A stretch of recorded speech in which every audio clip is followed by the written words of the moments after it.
by a few individuals who, unlike your average Wizards of the Coast executive, we're proud of what our contributions to society are. Oh, ouch! She's coming savage today. It's it's been a while since I gave them shit, so I figure why not? Right? You know, I'll stop when that cease and desist letter arrives. I will wear Get that so much trouble. with like a badge of honor. But my name is John Santana, I'm Atlas. and with us we have RP from Songs and Saga fame joining us.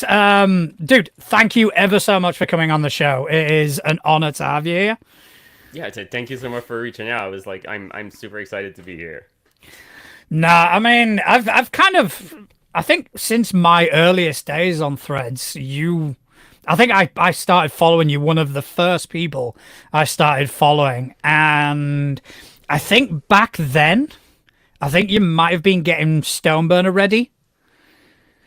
And a lot of what you were doing is here's this YouTube tutorial about using Affinity to create a layout and this, that, and the other. And I went, oh, that's interesting. And I started following. And lo and behold, now you're another system in. And man, I got to say, I love your work. That's super kind. It was stressful to finish like such a big campaign as like Stoneburner and like publish something new and like especially like coming out with a new system and like okay, are people gonna like this as much as my previous thing? Like it's always like imposter syndrome kicks in so much after like something that you've made like actually connected with people and then you're like, am I going to be able to do that again, or was that like a one hit wonder? Like is it a Wonderwall kind of situation or not? Like I love that. The answer is yes, by the way. They do really. love it as much, if Yeah. not more so. It's amazing. But no, I feel that. I feel that every time I do something slightly good, I'm like, that was a fluke. That was a fluke. That was Yeah, an accident. That was that sheer was luck. beginner's luck. 10 years Yeah. later, it's beginner's luck, you know? Yeah, I think that it seems to be quite a prevalent sensation in the community. The imposter syndrome. I know I suffer with it inside and outside of this realm.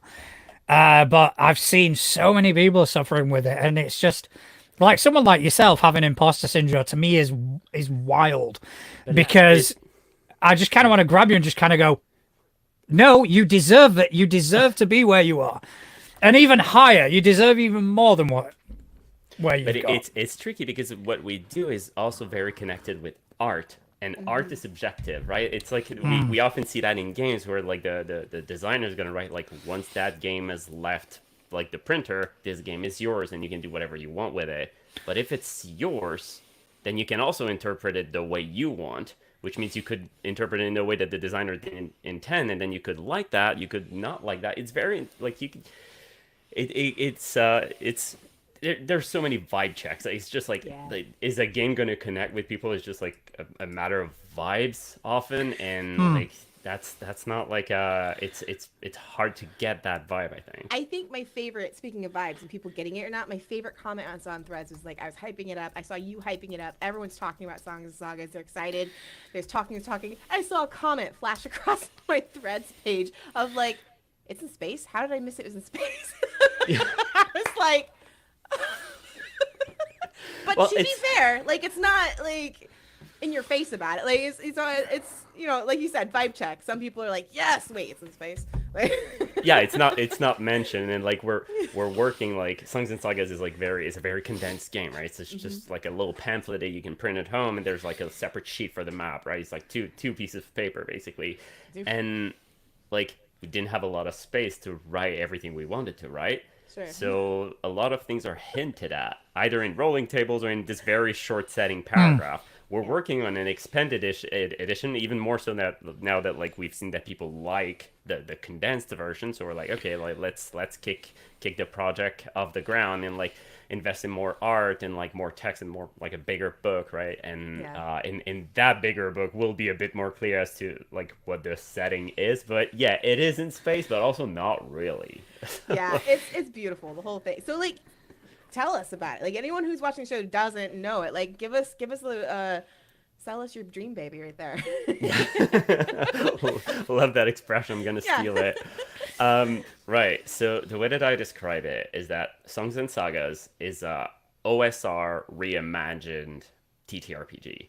And what I mean by OSR reimagined is that like it has some roots into the OSR. Like you can like OSR or NSR movement. So basically like the kind of like mentality that people when people were playing D&D in the 70s kind of like style of gameplay, right? And then you D&D evolved into something else. But then that mentality of the way that people used to play at the time came back with like old school essential, and then it kind of forked into the new school revolution movement where you've got like your Marka like Into the Odd, you've got Cairn, you've got Knave, you've got like all of those like Mouse Ritter of fantastic NSR games. Like Songs and Sagas is a bit like that, but it takes more risks than the traditional OSR and NSR games. As in, like I'm a big fan of story games, like stuff like I actually like the first TTRPG that I played, like many people, was D&D, and I had a horrible experience with it. As in, like my character was killed in Shocker. Yeah, John. Sorry. my character was killed in the first 5 minutes by like not an enemy, but like a fellow player wanted to my level 1 loot. So long story short, I didn't touch the hobby for like 13 years, and then I came back and started playing Fate, and from Fate I discovered Blades in the Dark, and from Blades in the Dark PBTA, and like learned all about like story games and collaborative storytelling, and I was like, that's my jam. I love that. So Songs and Sagas is this weird thing where we like there's a reason why like NSR and OSR games are popular. They're fun. They're really well built. So we took that framework and we added a bunch of like things related to story games, so collaborative storytelling and all of that, like a narrative control and a balance between like who has narrative control between the GM and the players. And we also added something a bit funky that I personally haven't seen in an OSR game. It's the usage of a deck of cards for the core resolution mechanic of the game. So one of the things that we do is that like I have the game printed here. I have like the X map that you have like when you start playing the game, and all those X's are regions and islands that you explore in the game, and those regions have a risk rating, and that risk rating determines the number of cards that you pull when you make like a check or a test or a save, whatever you want to call it. We call it a trial roll. When you reveal those cards, it's possible that like some of those cards are going to be black, others are going to be red. If those are black cards, the risk of your test is going to be increased. So you thought you needed to beat a certain number, and whoops, you've revealed 2 black cards, and actually that number has increased by a lot. So that's kind of like the gist of the game. But in terms of like setting or like what the game looks like, it is like a super short pamphlet. Like it's a thing that you can easily print at home. You've got like guidelines, the setting, maybe the camera. Okay, camera's gonna pick it up at some point. The camera's trying to find my face. Which I love, by the way. It gave me a minor heart attack earlier. You moved and it moved. Yeah, His camera's the falling. camera's moving. Yeah. It's like, oh, okay, we're good. I'm gonna try to like put it in like, okay, now I think it should stop moving. But yeah, so we've got like the character sheet over there, and then we've got all the rules inside, and it won't focus. And Love on that the though. and on the back cover, there's the character creation process, and then there's that extra sheet that's basically like an X map and a bunch of rolling tables that you can use to like play. And yeah, so like that's what the game looks like. And in terms of like setting, the gist of it is, if I want to be very, very blunt so that like people like get it and not like try to hint at what the setting actually is, you're a bunch of Viking type people who you've left your world because the end was coming. Don't know why. Maybe we'll say it in an expanded version, but for now we don't tell you why you left your world, but it was coming to an end. You left your world, and your ancestors went through portals, doors amidst the sea, and through those doors they were transported somewhere else, somewhere weird. I love that. In my head, I see it as another planet. I see it as like, this is like Vikings being dropped on the planet of Scavenger's Reign. That's the pitch. That's like, if I Okay. could like condense it, that's kind of like it. I love it. That is fantastic. You mentioned the mechanics to Songs and Sagas, and one thing that kind of struck me early on not like even before Songs and Sagas, when you were designing Stoneburner, which is based on Breathless, the mechanics for Breathless, I immediately fell in love with. I think it was such a simple idea, but that carried so much weight for Breathless, which is a zombie apocalypse game. So, and I was explaining it to Atlas quite excitedly earlier, but each of your skills, your attributes, is all defined by a size of the dice. The better you are, the bigger the dice. Every time you roll that dice per skill, per whatever, that dice size decreases. Then you can spend what a rest to recover your dice sizes, but the GM gets to interject with a complication. That for me was such a perfect marriage of mechanic and setting. Because if you've ever watched a zombie movie, that's what it is. Every time they rest, shit gets worse. Yeah. And then they have to fend that off, and then they get to a moment where it's like, okay, we're here now, we're safe, and all of a sudden, shit'll happen again. And I think that was just absolute brilliance. And lo and behold, you've gone and fucking done it again with Songs and Sagas. Because I was watching your guide this just shortly before the show, and more than once I had to pause and went, wait a minute, how have they done this?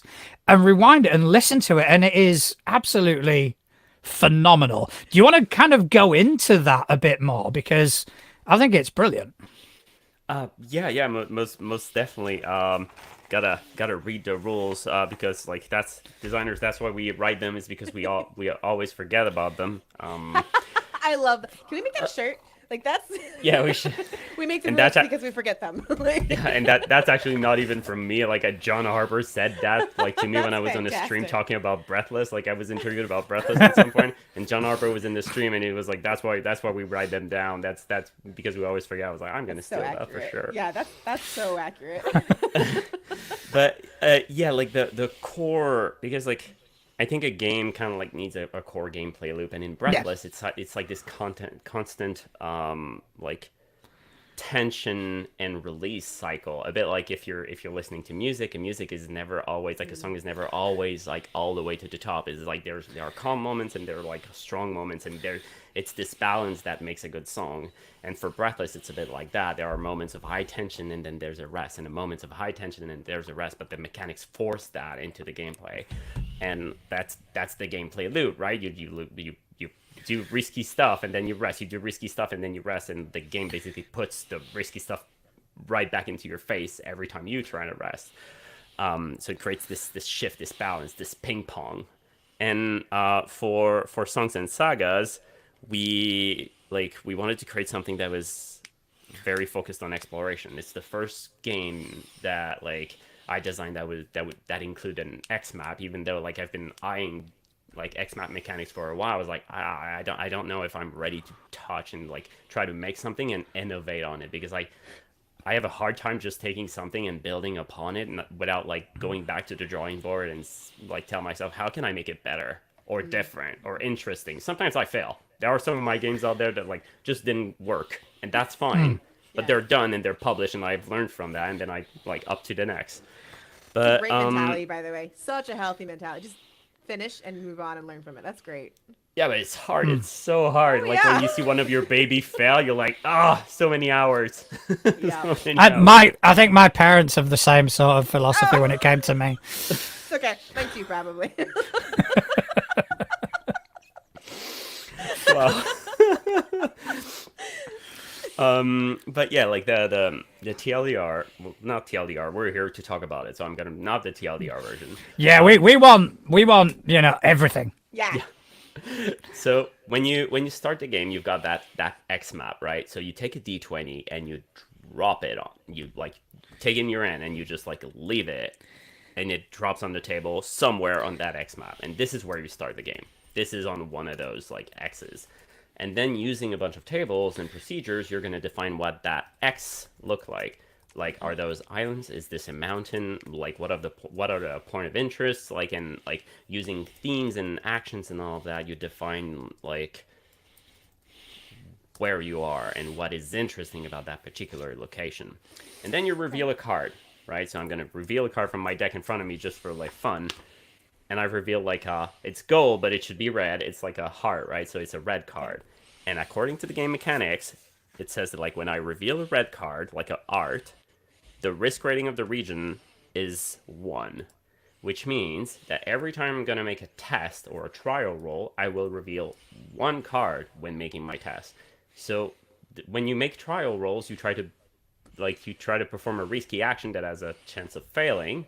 So you roll a d20 plus a certain modifier, and you need to beat like a number set by the GM, right? So by default, that should be a 12. So d20 plus number, try to beat a 12. Go over that 12, right? The GM could increase that, maybe a 14, or lower it, maybe a 9.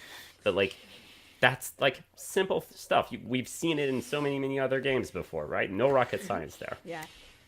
But because I've like the region I'm currently in has a risk rating of 1, when I like every time I make a trial roll, every time I try to attack, every time I try to defend, every time I try to do something risky, I will reveal a card. So if I reveal another one, I've just revealed a black card. And that means that the risk rating, whatever the GM has set, is now increased. So instead of like being a 12, it is now a 14. Okay. All right. That's So cute. it creates this agent of chaos where the players don't like, yes, they need to explore, but when they enter a region that has a risk rating of 3, it means that you'll reveal 3 cards every time you do something risky. And right now I have two black cards, which means that like instead of a 14, I need to beat a 16. So that gets tricky. So the game, by doing that, kind of forces you to think about what is risky in the region, and you kind of ask yourself, do I want to stay there, or do I want to get the hell out as soon as possible? And if I stay here, how can I get that number down? How can I stabilize the region?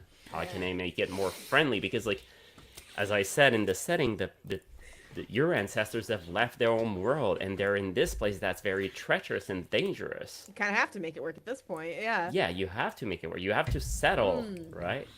So, Oh my so, gosh, yeah. I want to play this so bad. Like, I am all about. It's so funny because like I'm a zombie fan. I'm an adrenaline junkie. Like I love story games, but I also love the fact that like games that are games where there's risk involved. So, like I said, I've been hyping Songs and Sagas. Granted, 9 times out of 10 I get the name wrong, but that's because I mouth English is hard. English is so hard. But like. Try to learn French. Like that's. I did. One day I went on to Duolingo, and they had me try to figure out what meant in 4 different squares. They all said and I'm like, no, I'm out. I tried. I failed. But I see what you mean though about like games being games. It's fun. Like that's like, I love it when a game is like, it prompts you to interact with the mechanics. When a game is like, oh yeah, don't use the mechanics, I'm like, but it's fun to roll dice. It's fun to take those things and like throw them. There. Yeah. But One thing. This is a great blend of that. That's my point. Is like this is a beautiful blend of this is very clearly a game, and like yes, I'm in it, but also the storytelling, like the story concept is beautiful. I'm just like like it's great. I love it. One thing I did like is when you talk about doing your trials. A lot of systems, and like just to kind of go back to the D20, like the Pathfinder and the D&Ds of the world, it's very much a success or fail. Granted, some of them have degrees of success, degrees of failures. What Songs and Sagas does is a success or a setback, and the way they differentiate is on a success, the player takes control. On a setback, the GM takes control. And I think that was a really sort of unique way of looking at the way trials are handled. And yeah, just one of the countless other things that I've seen in the system that I've just, Yeah, I'm liking it so much already. And it's fun because like, well, it's that's how I play. Like this game is how I play at my table. Like when one of my players succeeds, I'm like, you have narrative control over what's going to happen. Hmm. Obviously, I'm gonna like veto or retcons a couple Hmm. of things if they go out of the scope of what has been established into fiction. Yeah. But like you did it. Like, what does it look like? Please describe it. And also, it encourages players to like add to the fiction a bit, like, and make the world their own, which I think is very important. That's also like one of the reasons why like I've talked about it. I've talked about it in the past on Trez that I don't like when players come with like 3 pages of backstory for their characters because I'm like, first I'm not going to remember that, and the second one is like I think it's fun to build those things as a group. I understand why people do it. Yeah. It's just not my vibe. I could not agree with you We more. literally just talked about that last episode. We were like, Eh. the people that give you a book for backstory, and it's like, oh, honey. Like, Yeah, and cool, everybody great, plays great, differently. but- That's fine. If your table Yeah. loves that, that's okay. Yeah. Like, I never prep for my game, so like I'm not gonna prep for your character. Like that's Right. just too much. I have like my job as a game designer. I'm a software engineer during the day. I have 2 kids, a wife, and a house. So like I have a lot of things to plan. I'm not Yeah, gonna you do. plan like your character's story. No, no. Now I do have. It's a little bit more of a creative question, not so much as a system question. You had earlier mentioned like the anxiety a little bit of releasing the Stoneburner and it being successful, and then releasing Songs and Sagas not too shortly after. Like to be honest, it has not been that long. How closely in the creative process were those together? Like, did you finish, Stoneburner, and then suddenly you had this idea for Songs and Sagas, or had Songs and Sagas been kind of lurking in the background? You've been working on it, and like, how was the timing and creative process between those two projects? Ah, yeah, that's a good one. So, Stoneburner, if like Stoneburner started basically as a tweet. I posted like a thing to a friend. He's called Andrew Boyd of Pandian Games. You should invite him to your show. He's an amazing TTRPG designer. Absolutely. But Write down, John. I'm making notes. Andrew, if you're watching, Yeah, that's it. RP says you can come on. That's fine. Yeah, you should come up. But yeah, I sent him a tweet, like not a tweet, but a message. I was like, okay, what do you think about like all the players have inherited this cursed minds? Like all the players are dwarfs, and they have like a parent, and that parent like, they're it's maybe like your grandfather's uncle or something that has died, and you're the only person who can inherit the minds. Oh, and also you're in space. What do you think? He's like, this is amazing. So I made like a quick layout and posted it on Twitter, and people were like, this is great. And then like 3 months later, 80% of the game was done. And that was like, I think the first tweet was in December, not of that year, but the 2022, I guess. December 2022. The Kickstarter was in April, so like 4 months later, 4 or 5 months later. And like, Songs and Sagas was not there yet. It wasn't it wasn't in my head. So like I was mostly focused on Stoneburner throughout 2023 because I really want there's so many Kickstarters that fail. It was my first one, and there were so many variables that I needed to play with. Like needed to print the thing and then send it to a distributor and then like send all those copies. We sent like over 1,000 copies around the world, and like that was the first time I was doing that. So there were so many risks and variables, and I was like, I need this to work. It cannot be late. I was like, Didn't you? So didn't you also have someone making dice for Stoneburner? Oh yeah. That was that wasn't. It was not planned. I love that. Oh yeah.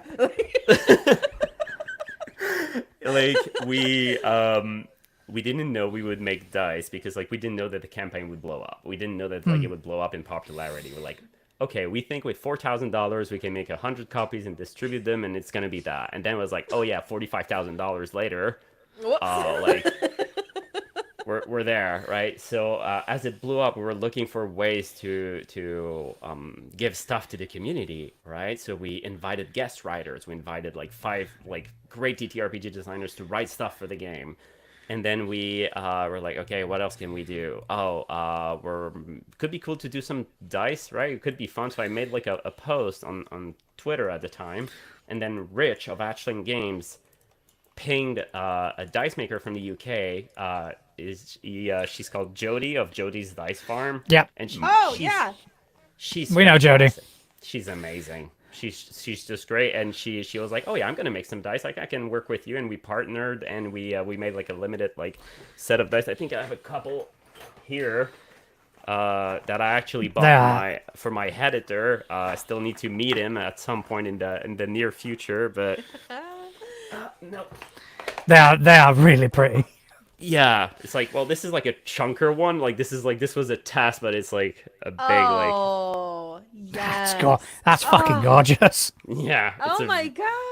and it's like made of jasmonite, so it's like this faux stone kind of material. And I love that. Like I recently played a game of Avatar Legends, and like they with the Kickstarter they shipped like those very pretty obsidian dice or something, and like one of my players like broke one of them in our last game. And was like, this would never have happened with Jodie's dice because like before, she was like, hey, like we could work together. She was like, here's a video of me throwing my dice on the wall, like to show how like sturdy those are. Okay. So I'm what sorry, you what you first could do is you could put Jody's dice in a sock and beat that player who broke your obsidian dice. seriously, but like that's great marketing. First of all, like yeah, her dice wouldn't have done that. But like that's amazing. That's like the fact she just threw a video of like, hey, chunk. Just a quick shout out to everyone in the chat. Thanks ever so much for joining. But one comment has just grabbed me, and it's Eric Lazur has said, "My dice." My dice. Is that your editor? Yeah, that's my editor, and like they're right there, and the box is still sealed. I was like, I'm gonna show them. Oh no, it's sealed. I'm gonna leave them there. Like it's your dice. That's fantastic. But yeah, Eric was the editor for Stoneburner, and then like he's been editing everything I've written ever since. He's another amazing human being. Well, shout out to Eric. Thank you for editing because this is amazing stuff. Right? Yeah, we are. I'm blown away by some of this. Yeah. So I massively interrupted you with the dice thing. So we were talking about that, like the journey that the Stoneburner took place. Sorry. Yeah. So yeah, like Stoneburner, I was like really trying to finish it up, and then by like around fall, I think, the game was finished and was sent to the printer. So now it's just a matter of like the printer doing their job, shipping it to the distributor, and then the distributor shipping every copies to like the backers. So it's a bit out of my hands at that point. So I was like, well, I guess I can start designing new things again. So I was actually talking with Eric, and the artist we partner with at Fire Pages. He's called Galen Peugeot. He's another like amazing person. Like Eric, Galen, and I, we're now a trio. Like we're a dream team, if you ask I me. love that. That's great. But I started talking with both of them, and I was like, okay, I have an idea for a system. I still don't know what the setting's going to be. This is like the gist of the base mechanics. It's still not there yet. It was still like a Google Doc or a Notion document at some point. I was like, it's not clicking. I'm almost there. I know I want to introduce cards and OSR together and merge them together. I don't know how it's going to work, but I have like this idea that just won't resolve itself. And eventually it clicked, and I wanted to make like this game about we still want to do it at some point, but we wanted to make like this game where you were like bugs, but like samurai kind of bugs, like trying to like discover the world. It was like a weird thing, but like I'm not gonna talk too much about it, but like Songs and Sagas was supposed to be that thing, and then that thing was like, oh my god, it's going to take so much time because we have to explain so many things about this world. Yeah, just your exoskeleton in general. Like, Yeah. like what? So I was like, okay, so that's not going to work, and I was playing a video game called Kingdom Two Crowns with my wife, which is like this very cool little co-op game where you're like the leader of a kingdom, and you start with nothing and you grow your kingdom, and they have this Norse lands expansion, and I was listening to the music of that game, I was playing that game, I was like, I can make a Viking game, and then it became more than that, obviously. But yeah, so that's like what has happened. Like Stoneburner was finished and out of my hands, and it was in the hands of my distributor. I started playing around with like this bug game, and then it evolved into Songs and Sagas, and then we released like the playtesting version in like I think January of this year, it has been pretty much done for like the past 2 months. I've just been busy with other things. I was like, okay, like it's time to release it. I don't feel comfortable releasing it. Stoneburner was such a success. I don't think I can reproduce that again. But like, here goes. Like, I hope you like it. This thing is like $3. Like, if you like it, like, I that I I have no words. Let's just like take it, take it. I need it out of my hands. It needs to be done and over. I need to pass to something else or see if this thing works, Yeah. and it worked. Oh, it really works. It certainly has worked. Yeah. So going back to Stoneburner for a second, because obviously you were saying that Stoneburner like exploded more than you expected. Did you have a similar result with Breathless, or did Stoneburner like bring Breathless up? Because they're based on the same system, if I'm not mistaken. Uh, Breathless was already, I'd say it was already up before Breathless. It wasn't at the same scale in terms of both like number of players or hype or like funds raised or anything.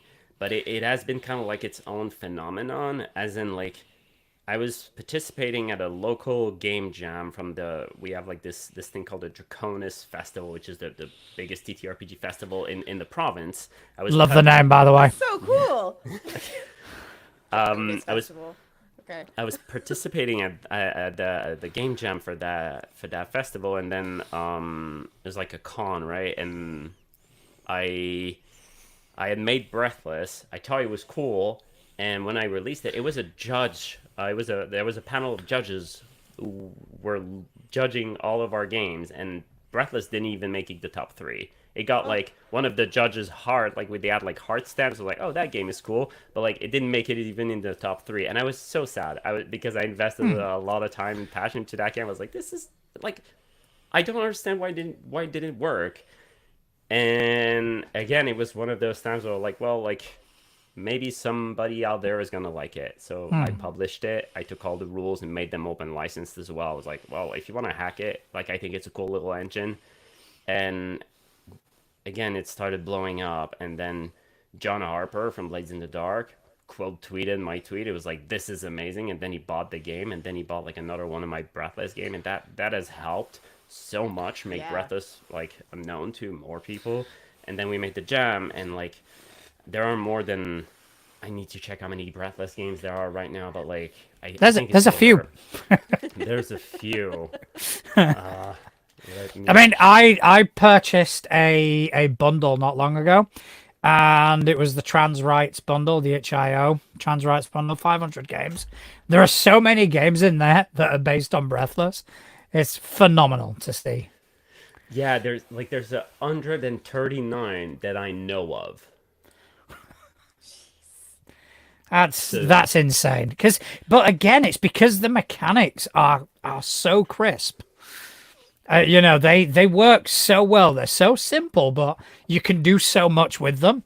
That yeah, it's fantastic. And But what How you were do saying feel? about I'm sorry, Sorry? but like that's gotta be this. I'm super, but like, how do you feel? Like, you couldn't have. You know, you're like, oh, I didn't expect it to blow up. It has blown up. Like, people are loving it. People are talking. Like, that's gotta be trippy for you, right? Like, are you just kind of sitting in like, oh wow, this is nice, or do you have those moments where you're just going, is this real? Like, is this actually happening? How does that? it's a feel for weird you? combination of both. It's a weird combination of like when I'm online, when I look at my phone and look at my notifications, I'm like, this is unreal. Like this isn't happening.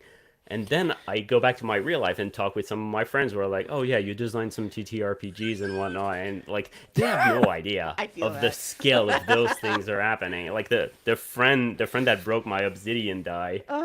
Like, when I made like a post, I was like, "You're like me complaining about you breaking my die has been seen by 800,000 people." Like, but yeah, like there are some moments that You are are hated on the un- internet, sir. You owe me you new are. dice. But there are some moments that are unreal, and other where I'm just like, there are basically there's a line between like when I talk with my friends and when I'm Yeah. interacting online, and it's like this, it's a weird thing. But yeah, it's definitely unreal that every time I release something and it works with people, it's just humbling. It's just like I look at this and it's the most wonderful feeling in the world, and like it's not even about like people buying the game or anything, but like what really is impressive is when someone reaches out and sends me a DM and they just like I played your game either solo or as a group, and I had a great time. And I'm like, this is it. That's all it takes. That's all it takes. Like I'm beyond happy. It could be one person, it could be 100, but if one person has played the game and had fun, that made it all worth it. That's amazing. That's yeah, spot on. Yeah, and like kind of like focusing a bit more on songs and sagas now because I watched your how-to guide essentially where you kind of go Everyone through should it. go watch, by the way, when you get a chance. Yeah. Right after this, Eh, go watch it. In fact, come back to this later. Just go watch it now. That'll be uploaded Just- later. Just- It is, No, but it like just every now and again you'd say something, and I just think that is absolute genius. Because when you were talking about, if I'm not mistaken, when you are in a place with a higher risk, you draw 3 cards. Every time a player succeeds, they manage to keep a card from the ones that you've drawn, and it has to be a red card if available. If Yeah? available. Yeah. And I didn't think about it until you mentioned it. The players are then the players then hold these cards in their hand, which they can play for certain advantages. But if they hold on to them, that means there are less red cards in the deck, meaning that their chances of success and chances of good things happening decrease. Yeah. And I remember with Justin, our other co-host, who's currently got a lot of life things going on, so he's not currently with us. We were talking about doing a card-based system, and one of my problems of coming up with that was that specific thing, that the more cards you pull, the less there is to choose from. But you've managed to work that into the mechanics, and that I just think is absolutely brilliant. It's like I've been trying to make that work for a long time, that feeling, because you will have that like that problem of like hoarding resources in any game that has a meta currency, right? If you have fate points in Fate, or if you have like, I think they're called there's a thing in Savage World, I can't remember the name, but like if there's a meta currency, there's a higher potential that the players are going to keep it and not use it. And in some of my previous games, the way that I've been trying to like make them make the players burn that meta currency in any way they can is to reward it when they take risk, right? So I have another game called Charge where you like every time you take risk, there's a chance you're gonna get that meta currency back. So you're gonna get some. It's not based on luck. It's just like, well, if you take risk, there's a chance you're gonna get it back. So may as well burn it, right? And it's the same thing for Songs and Sagas. You gain cards when you take risk, but I wanted to be a bit more aggressive, and especially playing with the card colors and everything. It's like, well, if you keep those cards, it is not going to play well. I really want you to burn them for 2 reasons. Like, burning cards is fun because you get those special abilities and you're able to change the fiction, you're able to get new items, you're able to turn failures into successes and like a bunch of cool stuff. So like burning cards is fun, but also burning cards reduces the difficulty of all future rolls because you're burning like red cards, and those red cards will come back into the deck. So like you said, like the more you hoard the cards, the more black the deck becomes. I am that player. I'm that player. Like Savage Worlds. I love Savage Worlds. It's Benny's, I think. Is it? Yeah, Benny's. Yeah. I was Yeah, waiting for Connell to say something. He did. He has. Okay. Connell's put it in the chat. And like with Fabula points, and like I am that person. It's so bad. I'll just hold on to it. I'm like, well, I might need it. Like, Yeah. or like I don't know but reading, like hearing the system and the cards, and like I said, that really plays on my like the risky adrenaline, like ooh, like that ooh, like, okay, let's play it. And it's beautiful. One of my pet peeves with Pathfinder 2nd Edition is I don't like the way that their meta currency, the hero point, is handled. Because you get a hero point at the start of every session, you lose it at the end. So what players end up doing, they end up hoarding them. And then in the last 20 minutes of the session, they go Nova and just burn all those hero points. So for the last 20 minutes of the session, the level of risk that the players face is massively reduced. And I just think it's a really poor way of implementing. So it's good to see a system where the meta currency is prompted to be fluid. It's prompted to be a moving thing. Fabula Ultima is a great example of that, where the more Fabula points you spend at the end of the session, the more XP you can get. You know, and I think it's fantastic, and the way you're doing it in Songs and Sagas is phenomenal. Yeah, it's to try to like mechanics encouraging behaviors, right? Like I think mechanics can do two things, and they should do two things. Like mechanics should it should make the theme, it should match the themes of your game, right? So if your game is not about combat, don't put combat mechanics. I was reading this game, and I'm not going to name it because it's a popular game, it's loved by many, but like I was reading it and I loved it. I love the mechanics, I love the game. It's made by this amazing company. And then I was like, everywhere in the game it was like, do not fight the monsters, and then there were like 12 pages of combat rules. I was why are those there? I don't understand. Yeah, that seems a bit counterproductive. Well, it's there because they were going to forget about it. We discussed this. They wrote it down.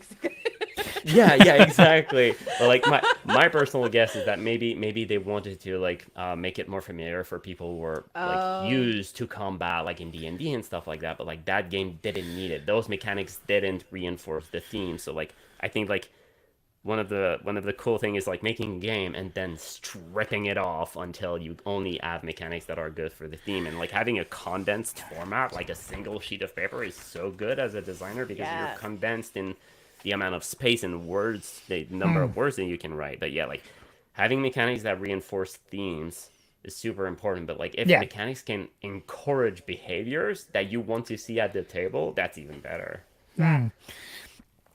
In the chat, Connell has just posted a question. I think it's quite an interesting one. Yeah. It's, how do you choose whether to make an entire new system versus continuing to work with the one you've already made? Why not create a new setting instead of system rules?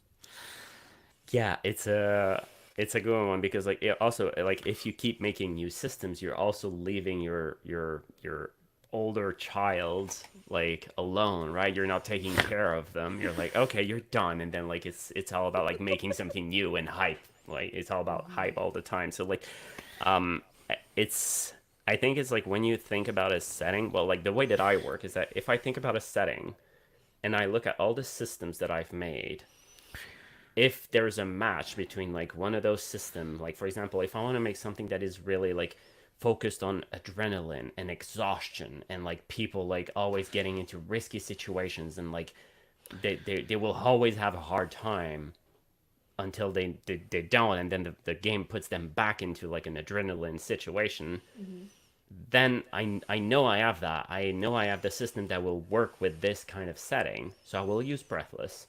But if I'm like, okay, I want to make a game about solo exploration, but like I don't think Breathless is gonna fit for that game. Maybe I could make something new, right? And then you experiment, and then you fail. You experiment, you fail again. Eventually, you make something. Maybe it's good, maybe it's not. But yeah, like it's trying to find that balance of like if you keep making something new all the time and you're not investing time and energy in the systems that you've already built, then you're not helping them grow. And I think making Breathless grow, making Firelight's another one of my system grow is very important to me. But also like if those systems don't help the setting that I want to create, then I think I need something new. I think that's a fantastic answer. Yeah. That is really interesting because you're right. I mean, you wouldn't be able to get Breathless to work for exploration because it just quite simply doesn't fit. I mean, you could. It'd be more of a nightmare though, really. Yeah, and like it's funny you mentioned that because there's I have made a solo exploration game based on Breathless, and it's called Nomadic, and it doesn't end well. The game has when the game ends, you die. It is a tragic exploration game. The game tells you from the get-go, you're like, every time you're out of resources, you have no more dye to use, you're out of everything. You have two choices. Either you leave the game or you reset everything and you go. It's like a thing inspired by No Man's Sky. It's like you go on another planet and you fast forward 6 months in the future, but like there is no succeed conditions. Like it's either you continue playing or you decide that you're done and your character dies, and that's it. That's the game. And I think like it works with Breathless, but it wouldn't work for like another kind of setting. I think. Yeah. Yeah. That's delightfully grim. I love it. I love all of your themes. Like it's got like you've got the fantasy with the dwarves and like the Norse, you know, the adventuring, but everything has this underlying vibe of like I don't want to say mystic because that's really the wrong word, but it's just that kind of extra. There's something extra. It's not just a dwarf game. It's not just a space game. It's something and it's a little bit. Yeah. Extra. It's great. I love it. Like yeah. Yeah, I mean, it's like you get a concept and you turn it on its head. Yes. And Do you do that on purpose or does it just happen? Like when you're like, oh, I can make a Viking game. Like was it I'm gonna make a Viking game, but I'm gonna do this to it, or was it like did it all happen at the same time? How do you combine your themes? Yeah, and I think combine is the right word, right? Because all my settings are boring at first. They're always boring. I Like, don't they're know. not in. Samurai Bugs isn't boring. Samurai Bugs, yeah, we want to see Samurai Bugs happen. yeah. I'm gonna send you some of the art that our illustrator Galen has made because like it's like something else. And this one is going to be carried in Songs and Sagas because it was originally made for this system. But yeah, like I'm gonna share some things on Tread. Oh yeah, definitely Yes, looking forward to seeing please. that. But yeah, all my settings and even all my systems I think are boring at first. Like I write a pitch and then one of the things that I try to do is mix and match. Like if I'm making like a system, I'm gonna have the core of the system, and then I'm gonna find it uninteresting, like it's not gonna be satisfying. So what I'm gonna do is I'm gonna make a bunch of research. I'm gonna read many books and try to see if there are some mechanics from those games because there are so many great games out there, and try to see like is there something in there that inspires me? And if it's not the mechanic, maybe it's the thing that the mechanic is trying to accomplish, and then I'm gonna try to get inspiration from that and inject it back into the mechanics. And it's going to be the same thing for my settings. Originally, Songs and Sagas started as like, I'm going to make a Viking game. And then it's like, well, they're not Vikings, actually, because it's not even on Earth. It's somewhere else. Love it. And like, those aren't like Vikings because they're from all over the world and from all different cultures. So like, I'm using the term Viking because it's a term that like everybody knows, but like in the game, Relative, they're yeah. never called like that. They're just northern warriors, right? Love that. But but yeah, it started like that, and then I do some research and I read books and I watch TV shows and movies until or play video games, and then there's another setting that inspires me. And for Songs and Sagas, I was watching a bunch of like Viking movies and Viking TV shows and like reading books and everything. And then I was also playing Horizon Zero Dawn, and I was also watching Scavenger's Reign, and those three things combined helped me create this setting. And not just that, but also like our illustrator Galen, like when I send him ideas for like the games that we want to make, he's often going to take those ideas and enhance them and create art for them and then build on the world without even me saying anything. And Stoneburner was the same thing. Like I never talked about like star dragons in the game, and then eventually it just drew one. He was like, "Hey, it's like, what do you think about this?" I'm like, this is amazing. It goes like straight up like. So yeah, like I think like every idea that I have starts as boring, and then I work on it and release it only when it is not. That's boring. fantastic. I think that's phenomenal. And That's kind a of good like process. linking up to this, Couch has kind of asked, do you think the setting, mechanics, or the idea of a game comes first? Much like transferring to Songs and Sagas, do you build a system and flip the theme halfway through? So what part of that process comes first for you? Do you think the mechanic or do you think the setting? Chicken or the egg? Yeah, I'd say whatever comes first. It's I don't think the order is important. I think it's like if you've got a good idea, whether it's like the setting or whether it's the mechanics, if you've got an idea, build on top of it, use it, do not let it like die on its own little corner. So like for Stoneburner, I didn't know it would be a Breathless game. I didn't know it would be a game. It started as a setting. It started as me saying dwarves in space with demons on an asteroid, like you were near the mine, and like all this blurb of text in my head is like, is that something? Yes. Okay, let's find like mechanics that will work with it. For Songs and Sagas, it started mechanically. It started with mechanics. I tried to fit it to a theme, to a game, to a setting, and it didn't work because the setting was too large. So we found another setting for it. So for me, it depends. And like I would say, if you're designing something, take whatever comes first. If you've got an idea, build on top of it. Don't let it like fly away. Good advice. I just want to take a couple of minutes here just to give a shout out to our partners. I know a lot of people are going to want me to get right back to talking to you, but unfortunately, Talk faster. No, yeah, okay, let's just go ahead and do it. Okay, so first of all, I'd like everyone to check out Deals of Opportunity. It's an automatic, simple, and free way to save on tabletop role-playing games that you want. Just add your Drive-Thru RPG and Dungeon Masters Guild wish list and get notified anytime a title on your list goes on sale. Just set it up and save. And then we've got 13th Moon Games. It's a family-run indie company out of Wyoming, USA that created the tabletop role-playing game Covenant Crucible, a game of modern-day witchcraft. If you can imagine the John Wick movies and the last Witch Hunter movie got together and had a really pretty baby, Covenant Crucible would be it. And a big shout-out to Stefan, who is in the chat, who is one of the creators of Covenant Crucible. And lastly, check out our merch store. We've got loads of crap on there. You may enjoy it. Now let's go back to RP.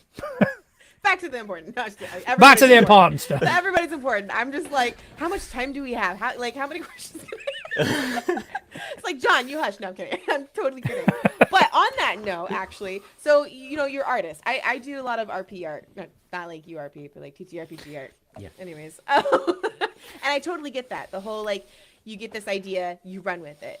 There's many times Connell has been like, hey, I'm designing this world. I'm like, cool. Giant crystal stone alien. And he's like, yeah. So like, I get that. But one thing that I am obsessed with is the soundtrack. How did that happen? Were you like, oh, hey, I need to hire someone to make a soundtrack? Or did someone approach you? What? Please explain that. Okay, I call it a soundtrack, but nobody composed any songs for Songs and Sagas. So like it is a custom playlist. Yeah. Okay. That I made. But you put it together. Nobody was like, oh hey, this is the vibe. You were like this. Yeah. So like every time I work on a game, what I do is like I always listen to like video game soundtracks, music, movie soundtrack, TV show soundtracks when I work or when I like work on TTRPGs or during like my day job.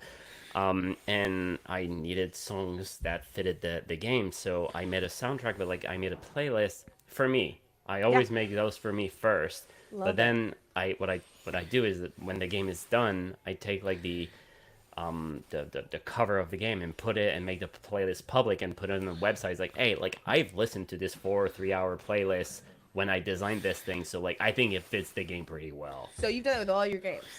Yeah. Okay, because then I'm gonna go listen to all of them. Because the reason I'm obsessed with it is I do the same thing for my character. Every single game I make a huge playlist soundtrack for my characters. So when I saw that you did that, I was like, oh, my people. Like, I understand that. I get that.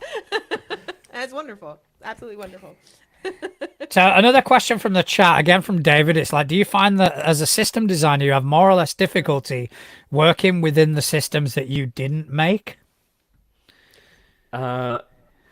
Yeah, like I think, well, it's not that I have difficulty working within the system, it's that I have a difficulty staying in the system. So Songs and Sagas has a lot of like its origin, like many of its roots are in Mouse Ritter and Morkborg. So I was playing Pirate Borg with my friends. We played 2 sessions of Pirate Borg, technically. We played a bunch more using a different system that is now Songs and Sagas, still in the Pirate Borg world. So this is like, I have a hard time not making a game my own. So like right now I'm playing Avatar Legends with my friends, and I'm like, this is a cool game. I'm gonna make something out of it. And then like I already have a PDF all laid out, and my players are like they're making jokes every time. It's like, oh, RP, do you have a new character sheet for me? It's like, yeah, I do. Like, it's like new week, new character sheet. So like, here you go. So I have a lot of trouble staying within the bounds of the system for more than like a couple of sessions before I want to try to do my own take on it. That actually That's- makes me feel a lot better because I know that me and a lot of my friends, and even Connell, will be playing a system or GMing a system, and we'll be like, like, How about it's we good, change it's this good. thing? Yeah, but how about we? How about we? And then at that point, it's like, is it even its own system anymore? Like, I don't know. Yeah. So speaking of kind of building on other systems, I kind of want to pick your brains a tiny bit regarding the game jam, regarding the Songs and Sagas game jam, specifically because you've worked with someone that we know pretty well, that we've referenced a few times on the show, and that's Andrea from Print and Play Games. Yeah. They've made a VTT for your system. Holy shit! Yeah, that was my reaction too. That's I don't think there are many systems out there, and we're even talking like the big ones. We're even talking like the big corporate, baby stealing Wizards of the Coast systems. They don't have their proprietary VTT. Yeah. But you've brought out thing. You opened up the game jam, and Andrea just went, "Yeah, all right, let's make a VTT for this." Yeah, and That's insane. he's like super chill. Like he came into our Discord and he's been like super active, and like he at some point he was like, you should make like a VTT for Songs and Sagas. And like, I'm a software engineer, I'm a like front end engineer, like I know how to make cool web applications, and I made my own VTT, and it's open source, and it's been used by like 5,000 people every month for like the past 4 years, and like, wow. I know about this stuff. And when he pitched me the idea, I was like, I don't have the time. It's going to take me like so long. And then a couple of days later,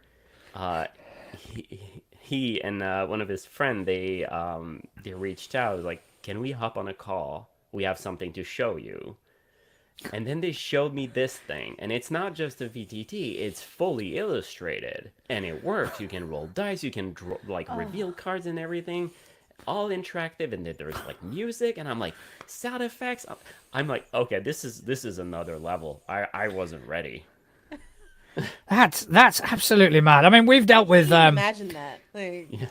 Yeah, that must be like the highest sort of praise for you to put something, like you said, when you create something, you put it out into the world, it's no longer yours. But for someone to kind of return that and kind of go, oh yeah, this is what I created for this purpose, to enable people to play this game. We've created that must be outstanding. Yeah, and I think like one thing that's important, that I feel is important, is that like I need to do everything in my power, like using the popularity of the game and the reach that I have to boost those people. Like when Andrea reached out, he was like, "Oh, do you want to put like this inside the itch page of Songs and Sagas?" And I was like, "No, you should put it on your itch page. You should put a price tag on it, and I will do everything I can to like." Refer, like, to talk about it to everyone that I know, to all the people that follow me on Threads, Twitter, my newsletter, and the Discord. Like, you should check out this VTT. It's like this amount of money.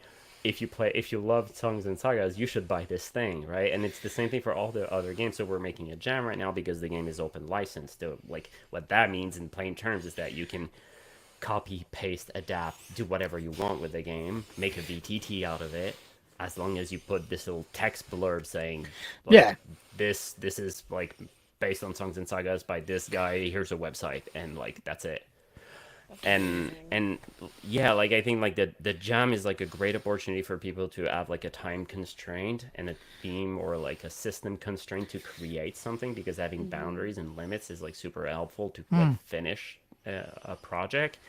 But then like my work is done with the game, but a new kind of work starts, and it's about boosting every single creation that goes into this jam. Yeah, I mean, Andrea reached out to me as well, because once I saw the VTT thing, I jumped on that, and so he reached out, and apparently he's working again, using the game jam that you've created, he's creating he's calling it Sword Wastelands of Iraq, and that is another system that is going to be based on Songs and Sagas. He did send me a preview copy, so I'm still kind of going through that.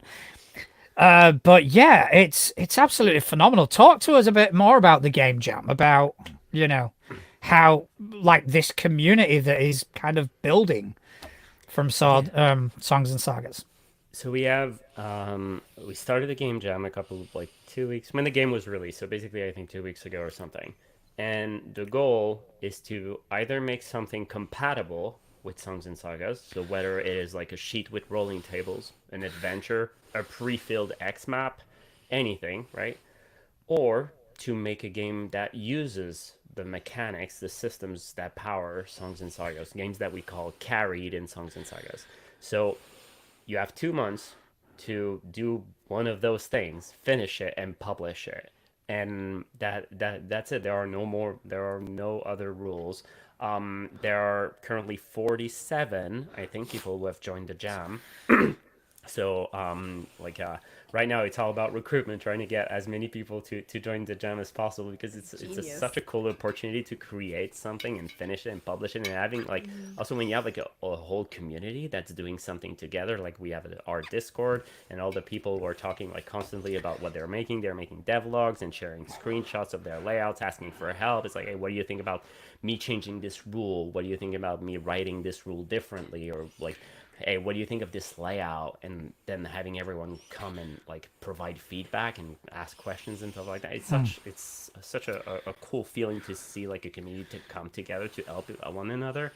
And yeah, so we have 2 months to do that. I have my own idea of what I'm going to do for the jam. Like I recently watched a Fallout TV show, so I'm like, I'm going to do a little act, like a little like Songs and Sagas act of like in the Fallout universe, so like something like that.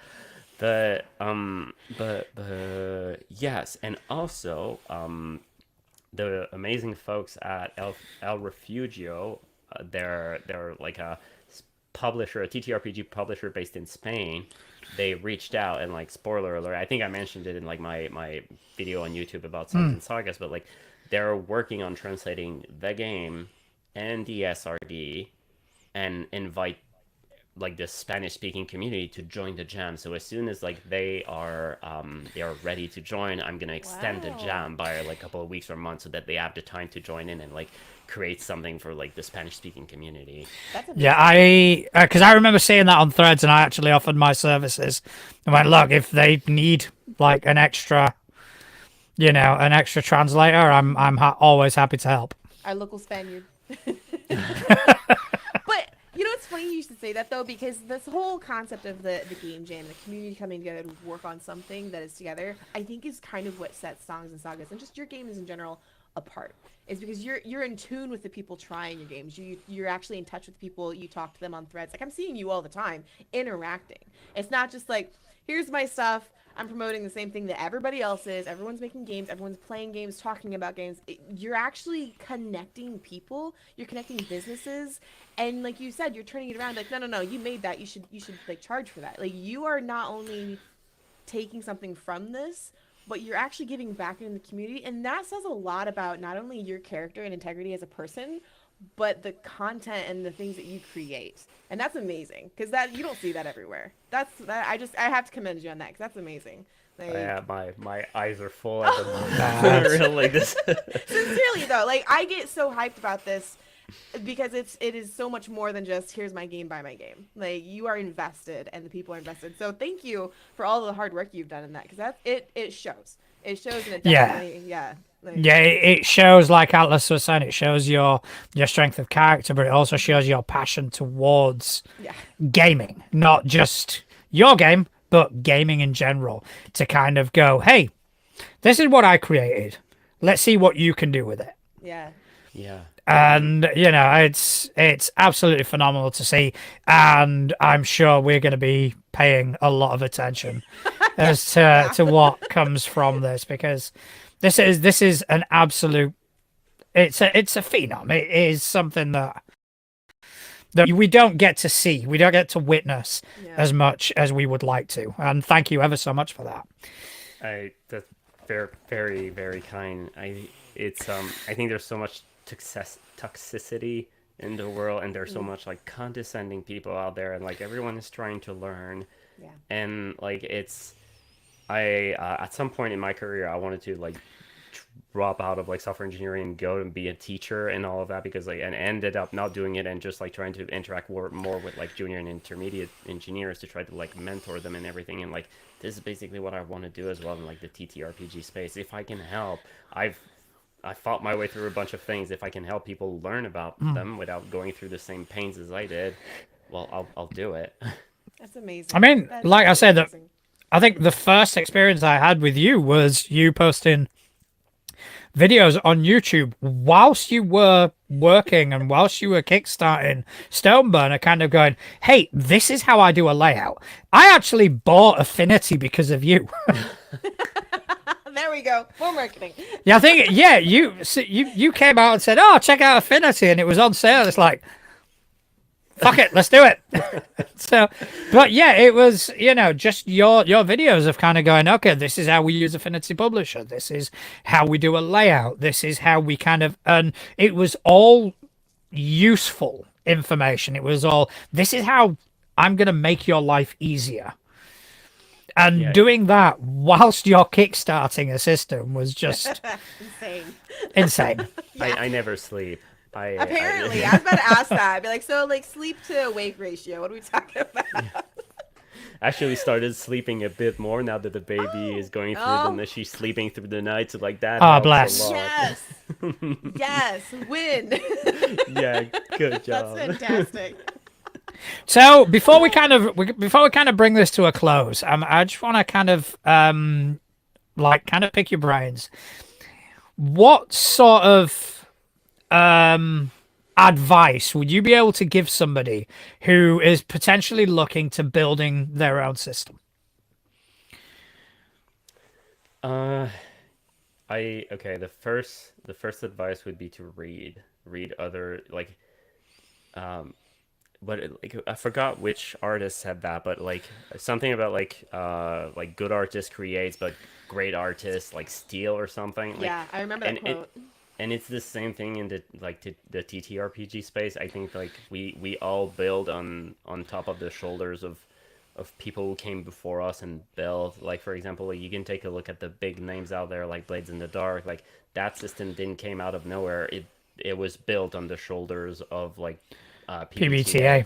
Right, and PBTA was also built on the shoulders of like something else before, and like it's all about like I think reading many games that you like and trying to find what you like in them and trying to like connect the dots and make something new out of it, looking at it, hating it, and trying to find ways to fix it would be, I think, my first like my first step is like trying to find great games that you love and like mix and match things that you love, and same thing for your settings, like mix and match things that you settings and stories that you love, and try to create something new and exciting out of it. And like it will not work from the get-go. It doesn't work for me. I don't think it works for anybody. Like somebody saying otherwise, I don't listen to them. I think like I to be blunt, I think they're full of shit, but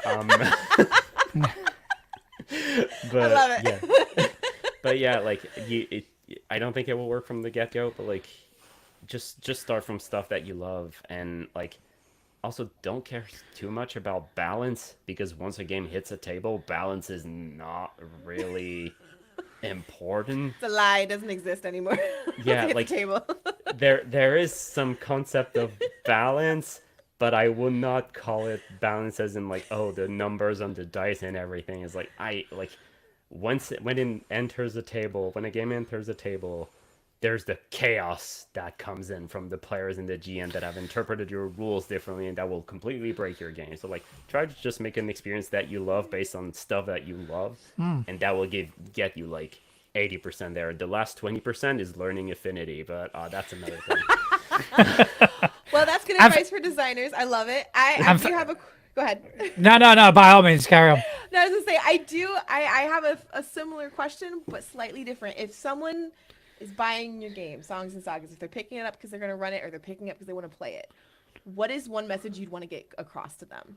Either GM or player, doesn't matter. Like, what do you want the people who are like really taking in your product to know? Like, I think like one thing that is like that we didn't have enough space to write inside the game, but I still think is very important. Like one of the core reasons why I recorded a 1 hour video about like the design intents behind the game, is the fact that like there are two kinds of roles that you can make in the game. There are trial roles and fate roles. The trial roles is when you're trying to make something that is risky, and a fate role is when you're not. And that comes from the fact that like we talked about like games being games being Yes. stuff that you can play with. And this is a direct result of this me having this conversation with my players, because many games are like, oh, don't roll until it's risky, but my players love to roll all the frickin' time. They love Mine rolling too. dice, and we're there to have fun. It's like a random Monday evening, and we're like eating snacks and drinking. It's like, okay, like I want to roll for some stuff because like I want to have fun. Yes. So that's why the fate roll mechanic is there, and it's because trial rolls make you interact with cards. They can give you cards in your hand. Cards can increase the risk of your roll and all of that. And setback will give you XP. And like if you do that all the time, obviously you're gonna break the game a little bit because you're gonna gain a bunch of like XP for not doing risky things. right. So if you're doing something that doesn't carry risk, use fate rolls as much as you can because rolling dice is fun. So my players are like, oh, like I want to try to like get a better deal at this tavern. Like Yeah. let's imagine like a fantasy setting. It's like, oh, I want to get a better deal at this tavern. I don't want to spend too much like of my coins on like beer and whatnot. It's like, okay, let's leave it up to chance, right? Just Yeah. roll with like willpower or anything.